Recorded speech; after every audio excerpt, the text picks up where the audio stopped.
A grandmother killed in a horror carjacking, stabbed in front of a young child. Tonight, a major manhunt for the attacker still on the run.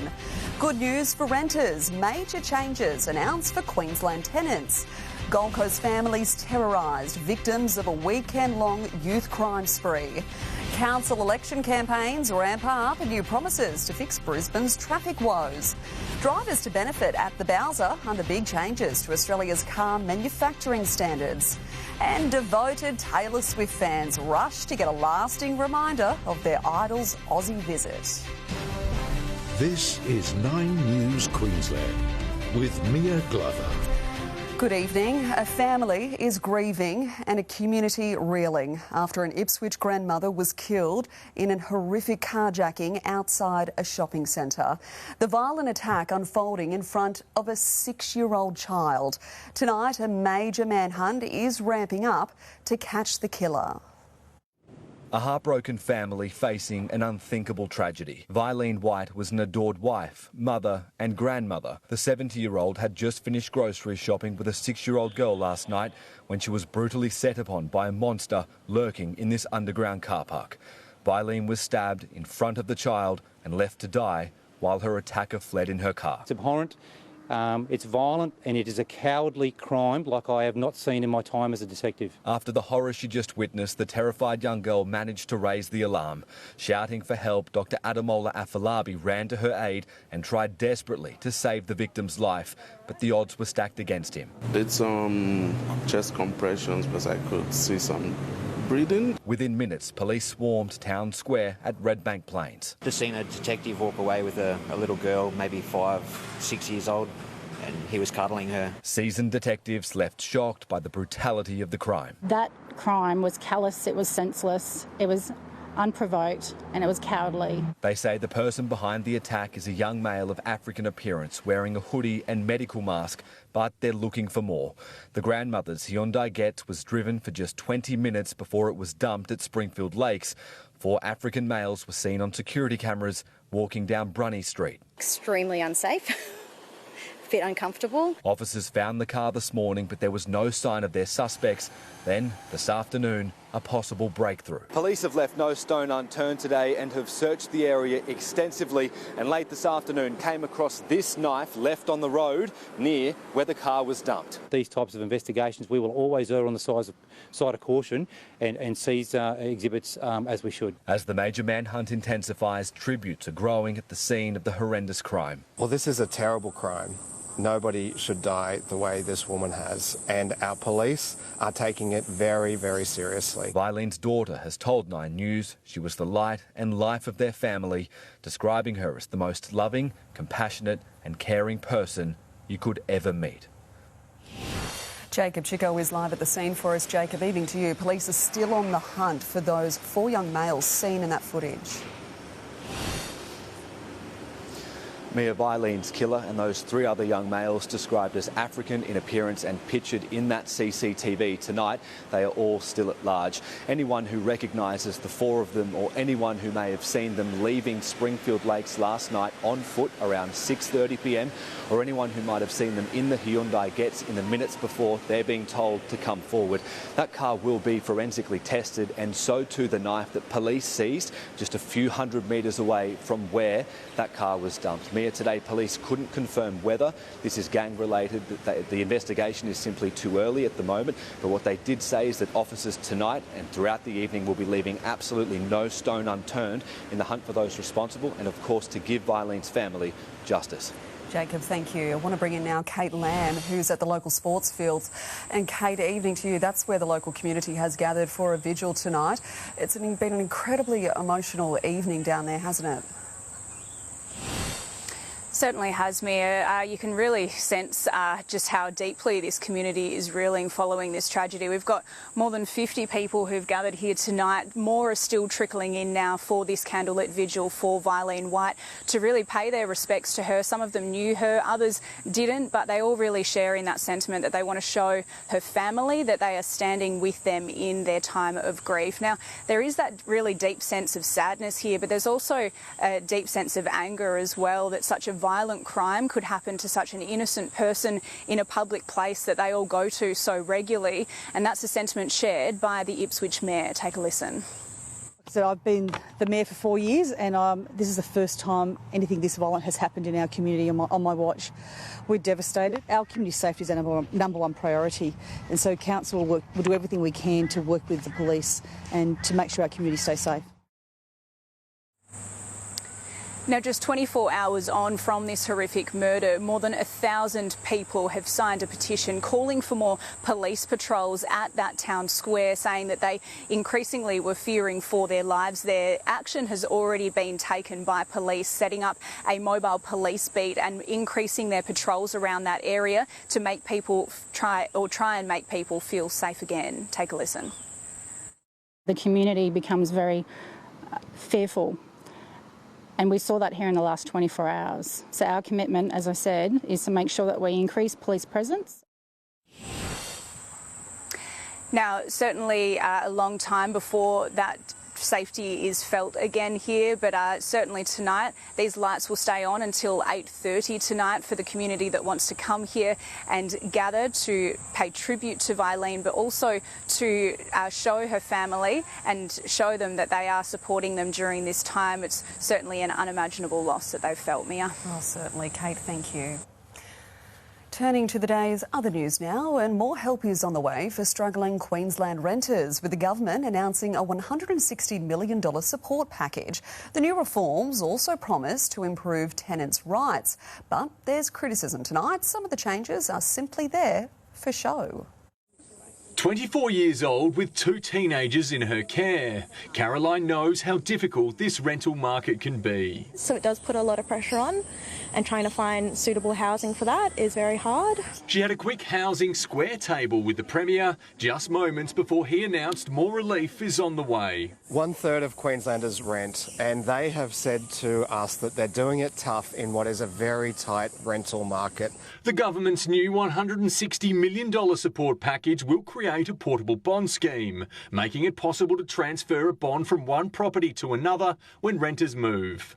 It will also establish a new rental code of conduct, cracking down on dodgy practices, ban all forms of rent bidding, and hire 42 new officers to help renters find homes. Also, financial help. It provides rental grants for a short period of time or rental subsidies for a longer period of time to fill the gap where a renter might not be able to afford the full cost of rent. More rights too, with renters entitled to a 48-hour entry notice, and annual rent rise restrictions would apply to the rental property and not the tenancy. In particular, we're really pleased to see increased protection for people who need to modify their homes because of safety issues, particularly related to domestic and family violence. But not everyone's sold on the plan. All roads lead back to the state government when it comes to the housing crisis not providing enough supply. The Real Estate Institute of Queensland says some of the government's new rental relief reforms sound good on paper but lack substance. Rental bidding's an interesting one because, of course,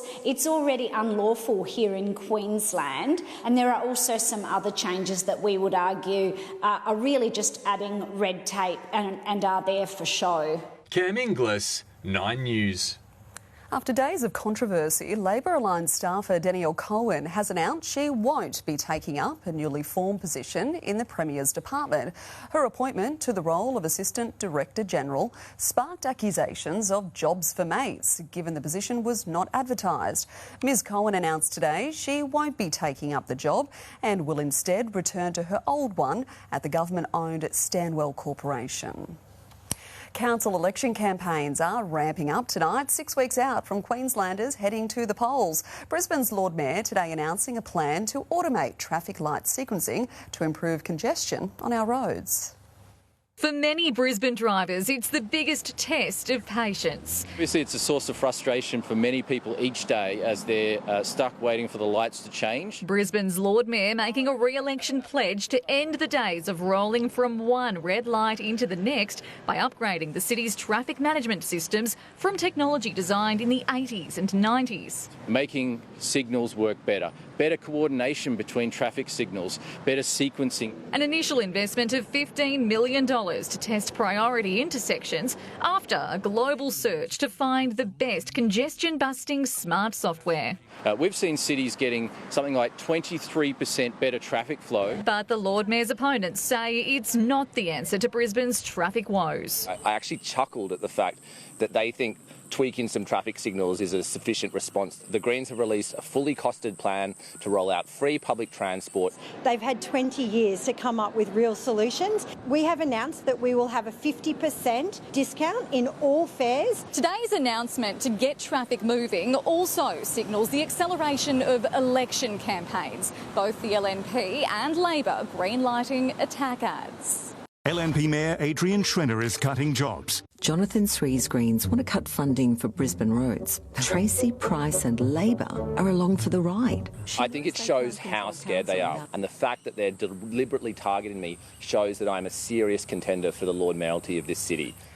Claire Todd-Hunter joins me in the studio now, and Claire, evening to you. We're certainly seeing these campaigns heat up, aren't we? Yeah, we are, Mia. Adrian Schrinner's team calling today for Labor to rule out doing any preference swap agreements with the Greens, warning voters of what they're calling a coalition council of chaos. Both the Greens and Labor have denied they're working together. Labor pointing out they're running a candidate in every seat, even launching their own attack on Jonathan Swearingen-Nathan's housing policies, while he says the Greens are planning to take seats off Labor, though he's open to working constructively with all parties. What does seem clear, though, Mia, is that we can expect all campaigns to ramp up over the next 6 weeks ahead of the council elections on March 16. Lucky us, Claire. Thank you.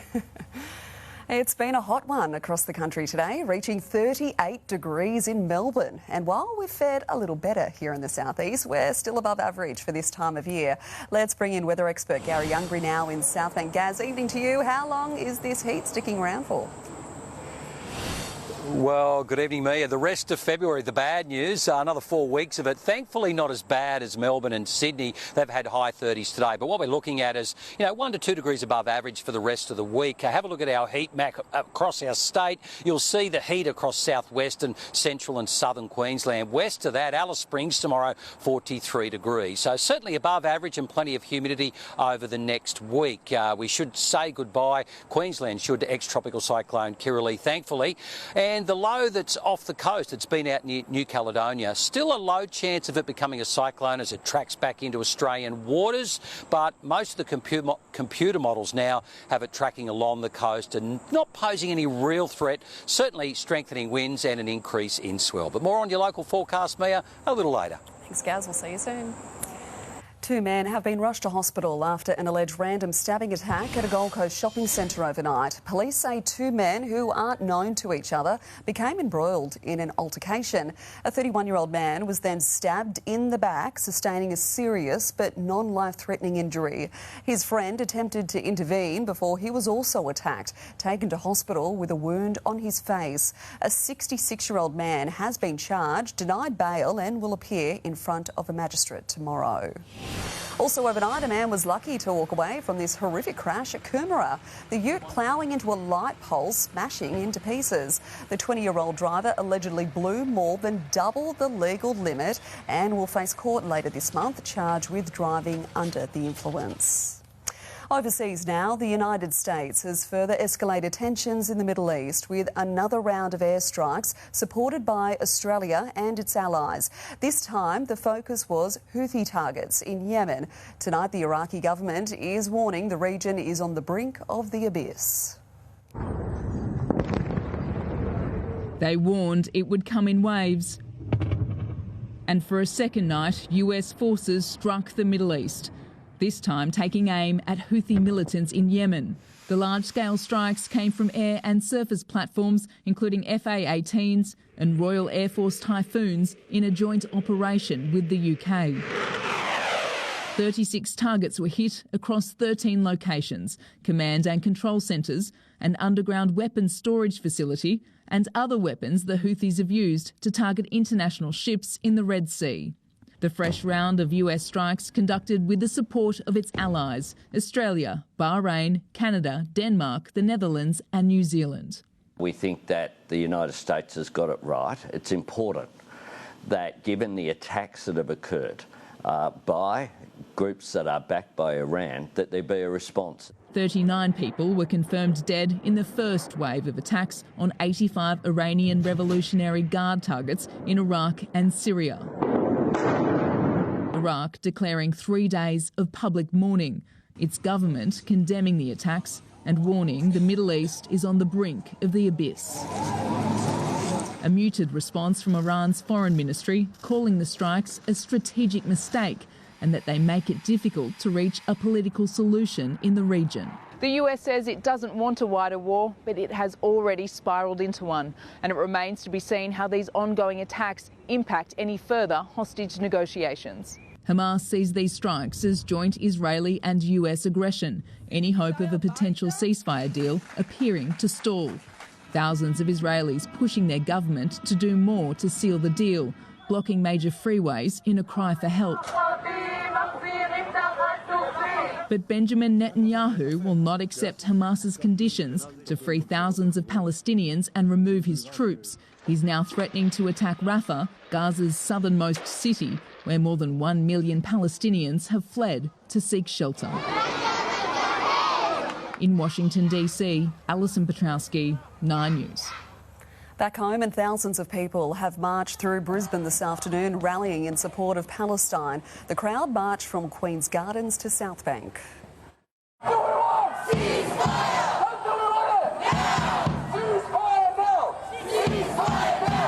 A heavy police presence, but no trouble as the crowd rallied outside the ABC studios in South Bank. A Hollywood heartthrob in hot water. Queensland superstar Jacob Elordi at the centre of a police investigation. Brandishing a knife and flaunting their crimes online, a Gold Coast home left shaken as youth criminals run riot. And tonight, a deadly discovery under a bonnet. And at the end of sport, the alarming alcohol statistic affecting underage drinkers. He killed a Brisbane father, bashed an innocent driver, repeatedly breached bail. A judge ordered he be deported back to India as soon as he got out of jail. But instead, the government's spending your taxes to pay for him to live here. I am so frustrated and angry. 9 News investigates Monday. Brisbane actor Jacob Elordi, who shot to fame in the film Saltburn, has been accused of assaulting a man in Sydney's east. The 26-year-old had a run-in with a radio staffer who was asking him questions before the altercation broke out at a hotel last night. A young Gold Coast family's been left shaken after a half a dozen youths armed with knives stormed into their home and stole their 2 cars. The gang targeted several other homes in the area before bragging about their crimes on social media. Helensvale early Sunday morning. A gang of masked youths barefoot and carrying a large knife make their way down the side of Mina and Marcelo's home. Another 3 boys soon join them before the group forces their way inside. So I woke up just after 5:30 this morning to a very loud sound. That bang made after the garage door opened and the young family's 2 cars start reversing, but one slams into the side of the garage, smashing the roller door and cracking the side wall. We came out, we found the cars were missing. All the doors wide open, sliding door in the back, obviously this damage. Rubbing further salt in the wound, the family discovers their robbers show no remorse for their actions. Their cars later arranged with other stolen vehicles before the car park convoy is uploaded to social media. The images of our robbery on our cars are today on Instagram. They rapping and bragging about doing that. The gang also spotted earlier in the morning scoping out another property in the Helensvale area. In this instance, nothing was taken, but the phone torch of one boy illuminates the giant knife he is carrying. Mina and Marcelo say the laws aren't enough to deter young offenders. It is terrifying that happens over and over, and nobody does anything about it. The laws are too weak. They are not enough to deter. McKenna Bailey, 9 News.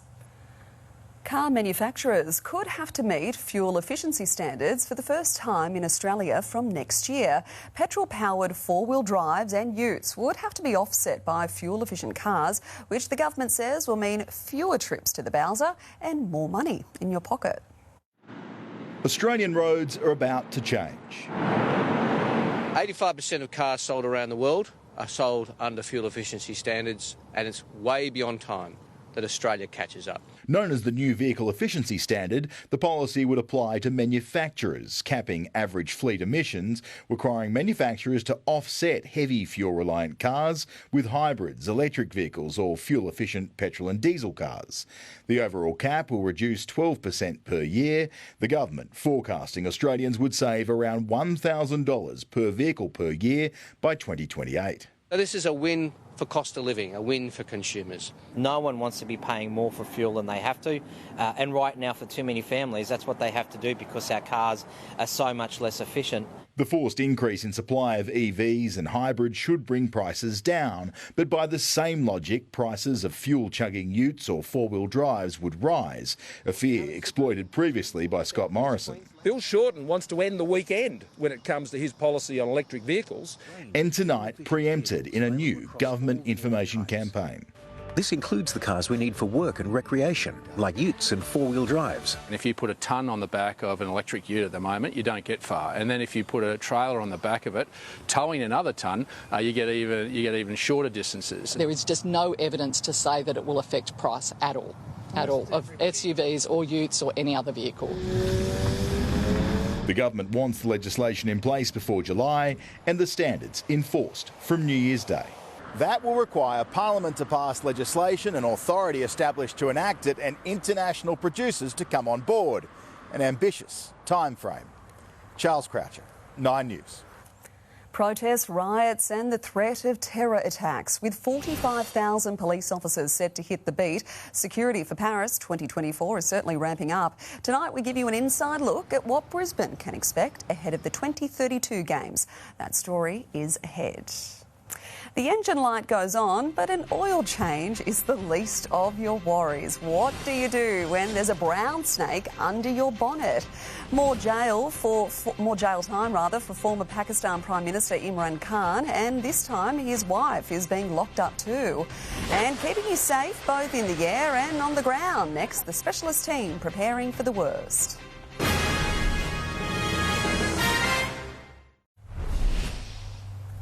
More than 50 people have been killed and another 250 are missing after forest fires tore through a densely populated region of central Chile.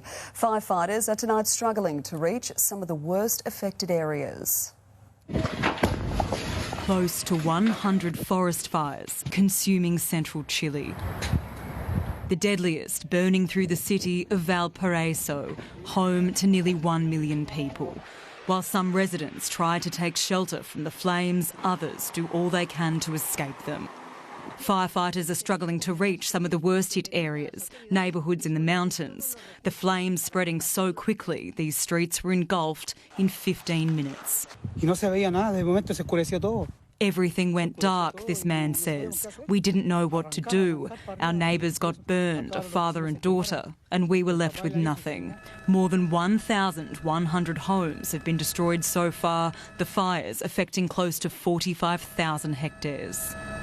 From above, Chile's president surveys the damage, declaring a state of emergency and handing down evacuation orders. There are also warnings tonight the death toll, already in the dozens, will certainly increase. Authorities now investigating if arson was involved in bringing about one of Chile's worst tragedies in more than a decade. Amber Caneen, 9 News. The legal setbacks keep on coming for former Pakistani Prime Minister and cricket star Imran Khan. He's been handed another lengthy prison term. He and his wife have been sentenced to 7 years each. It's the third jail term for Khan in less than a week. Pakistan's Adiala prison, currently housing former Prime Minister Imran Khan, and the jail terms keep coming. The 71-year-old and his wife sentenced to 7 years jail for breaking the country's marriage laws. These all are political motivated cases just to sabotage the elections of 8 February. It was argued Khan's wife, Bushra Bibi, didn't wait 3 months to remarry before they wed in 2018, something they denied. For the former cricket star, it's the third prison sentence he's received in a week. Already incarcerated, he was handed 14 years for corruption offences on Wednesday. That came a day after a judge sentenced him to 10 years for leaking state secrets, after waving a document at a rally which he claimed was evidence of a conspiracy against him by Pakistan and the US. Hours after that ruling, a roadside bomb exploded at a rally being held by his political party, killing 4. His prison terms will be served concurrently, but he could face more. There are more than 150 cases against him, which he's labelled politically motivated and a sham. Pakistan's general elections will be held this Thursday. The way they're trying to get out of the election is in full view of the public. We will appeal and hope we get justice, Khan's party chairman says. Fears now of further violence across the country. More than ample resources available to ensure peaceful, free and fair elections. In London, Edward Godfrey, 9 News. There was a bit of a fright at a workshop in regional South Australia. A 1.5 metre brown snake spotted trying to work its way inside. In the end, it did, making itself at home inside the engine bay of this ute. Taylor takeover hits Aussie shores. Why fans are leaving a permanent mark in her honour. Trains suspended and passengers left stranded following a huge blast. Details next. Protests, riots and terror threats. Security beefs up ahead of Paris 2024. Plus dance, tennis, swimming or footy. How sport can turn your child into a better student.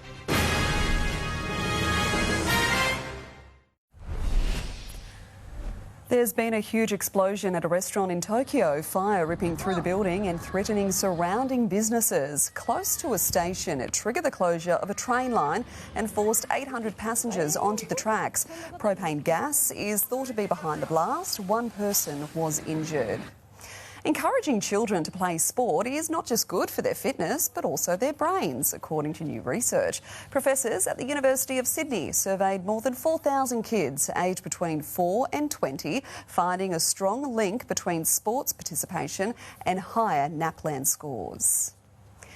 At every major airport across the country, a dedicated team of aviation rescue firefighters are ready to act and should the unthinkable happen.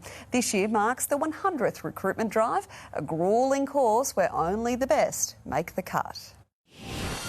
At Melbourne's Tullamarine Airport, the engine of an A380 erupts, fuel leaks onto the tarmac.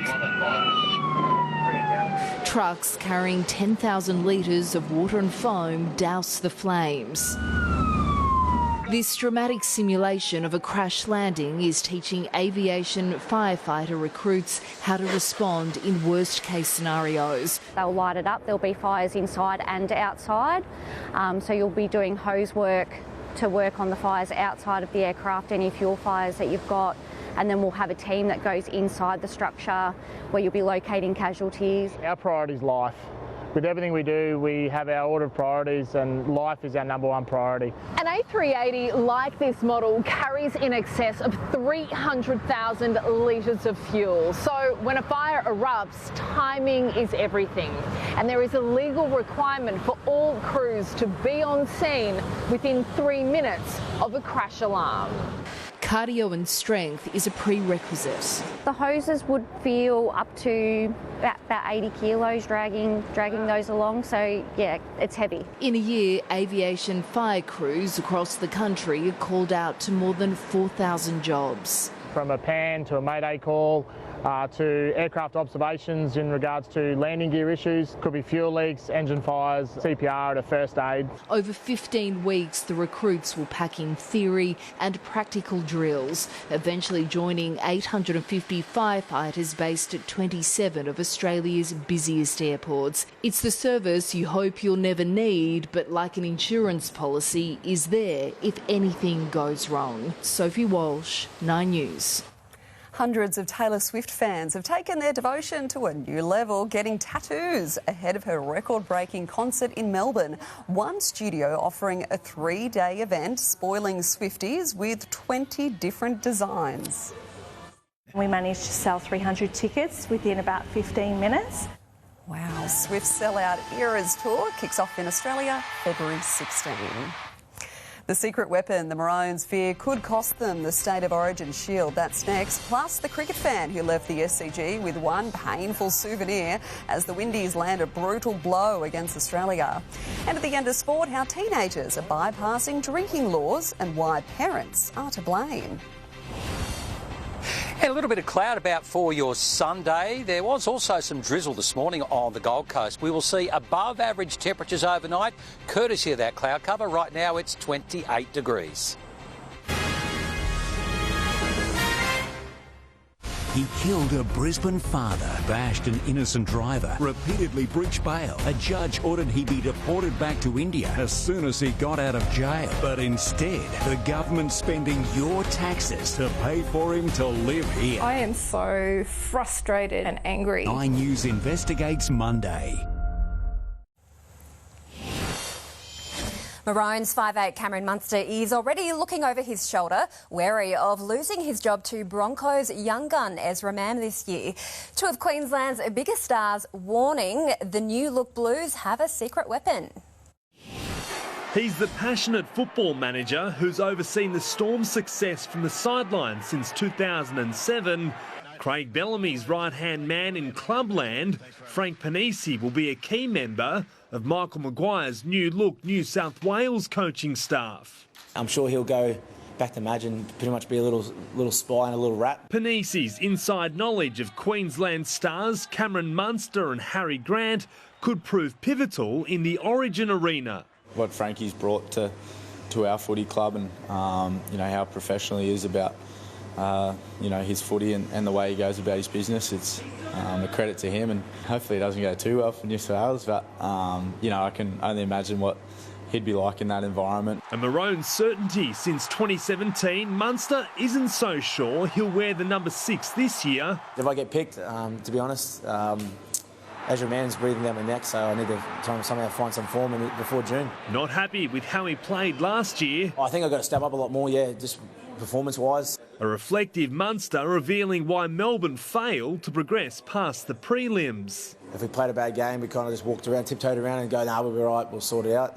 But start of this year, we've put a line in the sand and I feel like I'm probably the fittest and I've been for a couple of years. So, and I'm very hungry, so I can't wait to see what we can do. Zach Bailey, 9 News.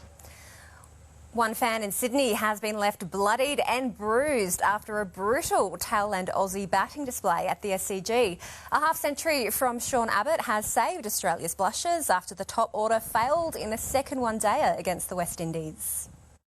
Will Sutherland joining Annabelle as just the second brother-sister pairing to represent Australia. A debut for Jake Fraser-McGurk too, player number 246. I thought that's pretty fitting because that's usually how you go about your first 3 balls.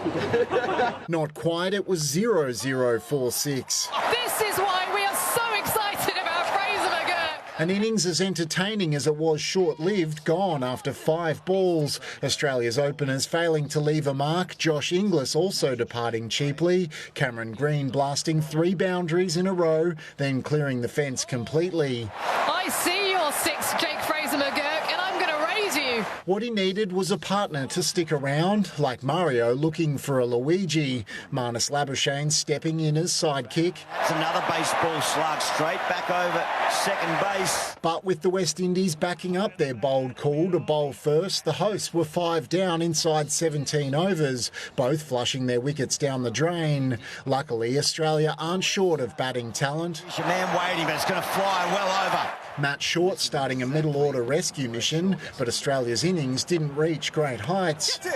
Yeah! He's got him! Sean Abbott standing tall as the tail did what the top order couldn't. 4 sixes from the bowler had the SCG crowd in the firing line, and while their catching needed some work... Oh, that is nasty. On the field, it was spectacular. Absolutely outstanding. That is one of the catches of the summer. Abbott top scoring with 69, his second international half-century. The Windies target 259. Mark Gottlieb, 9 News.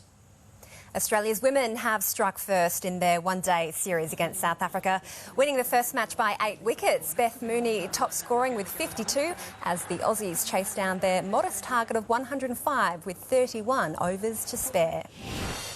After delivering a searing bouncer on day 2 of the Sheffield Shield match against Tasmania, then falling over himself twice, Michael Neser finally broke his wicket drought at the Gabba, taking the scalp of Tasmania's opener Caleb Jewell on 37.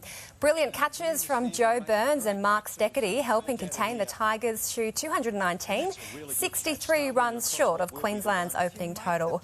A nightmare for Queensland, though, in their second innings. Burns caught for a duck, leaving Queensland 3 for 10. No runs either for Neser and Jimmy Pearson as Gabe Bell ripped through the hosts. The Bulls holding on at the tail end, 8 for 114 at stumps. Ange Postecoglou's Tottenham has dropped out of the Premier League's top 4 in excruciating fashion, conceding a 94th minute goal to draw 2-2 with relegation battlers Everton. Aston Villa jumped Spurs thanks to a 5-0 thumping of Sheffield United, while Luton Town is out of the relegation zone for now after an entertaining 4-4 draw with Newcastle. Jason Day's 9-under par 63 has put the Australian in contention ahead of the final round of the Pebble Beach Pro-Am. Day is tied for 6th of 4 shots behind leader Wyndham Clark, who set a new course record with a 12-under par round. The American holds a 1-stroke lead heading into what is set to be a windy and rainy last day. Ali Day has claimed his 5th Nutrigrain crown, putting on a clinic in the last round of the Ironman series. The 33-year-old holding off young gun Joe Collins at Kurrawa Beach. It's hard coming in as a favourite, particularly when you're leading the point score and you want to win, so it's a tough weekend. It's a lot of pressure to deal with. In the women's event, a rare mistake from Georgia Miller, who missed scooping up her board on the start line, but it did not hurt her race at all, winning around 6 ahead of overall series champion Lana Rogers. They're amazing athletes. What about Ali Day? He can never retire. He's too good. No, still looks really, really young. Thanks, Tommy. Well, the number of teenagers who have had alcohol given to them by their parents has increased. The Australian Department of Health surveyed more than 11,000 students between 2022 and 2023. It found nearly 1/3 had consumed alcohol with parental permission, up around 4% from 2017. But drinking among those aged 16 to 17 decreased by 2%. In just 3 minutes, bolstering their blue wall as the threat of protests, riots and terror attacks looms over Paris 2024, the city is ramping up their security. Tonight, we give you an inside look at what Brisbane can expect ahead of the 2032 Games. That's next. But first, Garry's back with a check on the weather. And Gaz, we had some rain overnight on the Gold Coast, didn't we? Yeah, late last night, Mia, and early hours this morning. After 9 this morning, it was just drizzle and no rain really for the rest of the southeast. It should be a mostly fine Monday. A detailed forecast coming up next.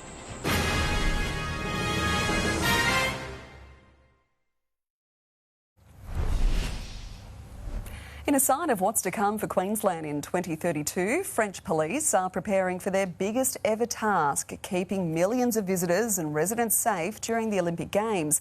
Dealing with protests, riots and the threat of terror attacks are top of their agenda.